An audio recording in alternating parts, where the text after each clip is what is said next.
સમાચારોમાં આગળ વધીશું। ડીઝલ લેવા માટે લાઇનમાં ઊભા રહેતા ખેડૂતોને અમરેલી જિલ્લા કલેક્ટરે અપીલ કરી છે।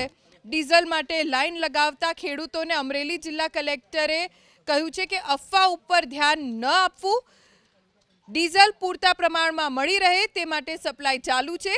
જરૂર પ્રમાણે ડીઝલની ખરીદી કરવા માટે અપીલ કરવામાં આવી છે। ડીઝલની કાળાબજારી કરનાર સામે કાર્યવાહી કરવામાં આવશે।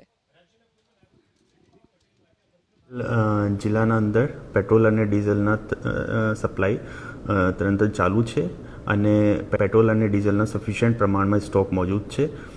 મારી બધા નાગરિકોથી અપીલ છે કે કોઈ પણ અફવા ઉપર ધ્યાન ન આપે અને જેટલા ડીઝલની જરૂરિયાત છે એટલી ડીઝલની ખરીદી કરે। કોઈ પેનિક બાઇંગ કરવાની જરૂર નથી। અમારે ત્યાં તુરંત સપ્લાય ચાલુ છે, રેગ્યુલર સપ્લાય આવી રહી છે। ખેડૂતો કહી રહ્યા છે કે તેમને જે ડીઝલનો જથ્થો છે એ તમને વધુ મળવો જોઈએ એવી માંગ કરી રહ્યા છે, તો કોઈ આયોજન ખરું રાજ્ય સરકાર તરફ?